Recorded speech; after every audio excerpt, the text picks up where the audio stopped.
Hey everybody, this is Zach from the Horror Factory. How the devil are you? Let's just get right into it. We're looking at 3 Halloween fan films. Which is my favorite? Let's go. I did a thing, and I don't really know why this is the case, but it turns out that a lot of people, if you're making a fan film, there's a lot of Halloween fan films out there. This year, I saw 3 Halloween fan films. Why is it that Halloween is... There's a lot of remakes of that, and there's a lot of fan films of that. I saw that there was one that came out, and I was excited about it, and then another one. And then after I saw that one, another one popped up, and another one. There are 4 that I saw this year, Halloween fan films. Now, I only saw 3 of the 4. I noticed that there was another one, and you know, I gotta cut it off at some point. I saw all 3 of these, and I gotta say, I'm pretty blown away. First up is The Last Nightmare Part 1 by Braden Timmons. I will link into the description the link for all of these films that I'm going to be talking about today. But this is number 1. Some pros. Equipment. Holy crap. The quality of the... I mean, you could just tell it's a nice camera. You know, you could tell that they're working with high-end equipment. They know what they're doing. Practical effects. Wow. I love the gore. The acting was really good with Andre McGraw, who played Officer Williams. I mean, my hats off to you, sir. The sound design and the score, I think these were also phenomenal. You know, if you've ever tried to make a fan film, to make an actual movie, I mean, it ain't easy. And these guys make it look pretty smooth. So the synopsis here on this version is from the award-winning creators of the Haddonfield Nightmare and Sally comes the highly anticipated first chapter of the epic conclusion of the H2O saga. Picking up just moments after the Haddonfield Nightmare, John, Lauren, and Officer Williams are faced with the horrifying truth. Michael Myers is still alive, and now more dangerous than ever.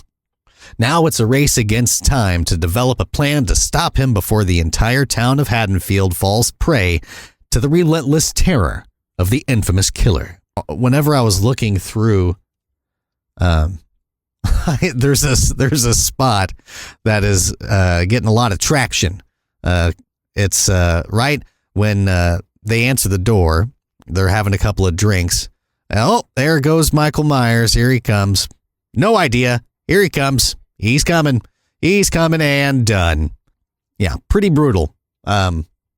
Just like a Halloween movie should be. Next, we have Haddonfield by Dark Crown Films. I like this one a lot. The drone shot at the beginning, absolute money. Awesome shot.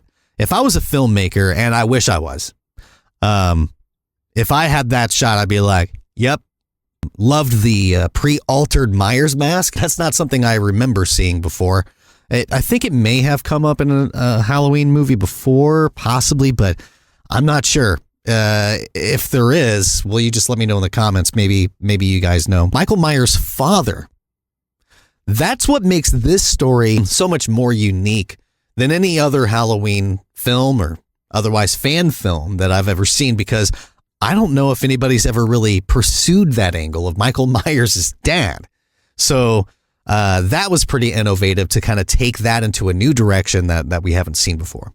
Another thing that I liked about it is I liked that they did a lot of outdoor shots with the trick-or-treaters in the town. You know, it gave you a sense of community, which is not easy to do, especially in just a fan film. So they did a really good job. Actually, more so than I think The Last Nightmare did. There wasn't as many outdoor shots as I think there could have been in that first film, as good as that film is. So overall, a fantastic entry. I'm excited for what they make in the future, because it can only continue to get better.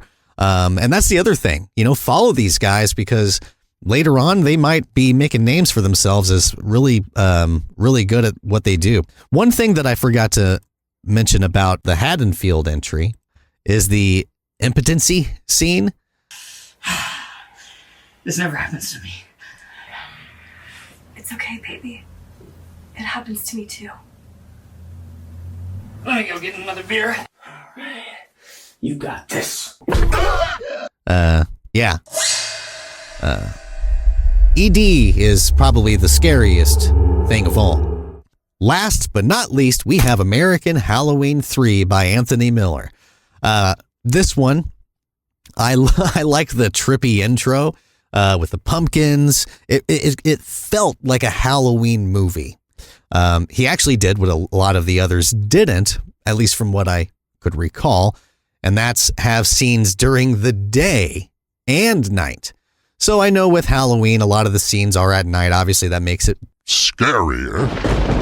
But if you are trying to make a full story, you gotta have scenes during the daytime. Not that the others didn't. I just didn't recall them as much as I recall them in this. By the way, I know we got a lot of smoke. I'm going to clear the smoke out. You can actually see me. Well, actually, no, I kind of like the smoke.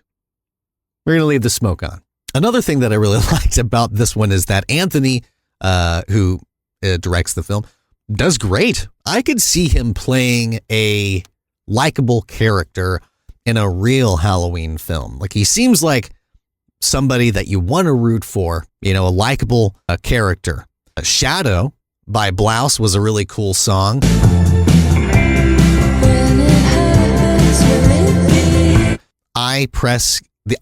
eye press kill. Yeah. I mean, that's what we love about these kinds of movies, right? Like, we want to see it. And here we do with the eye press kill, classic move. And instead of killing Olivia or Liv, he hands her a photo of Laurie.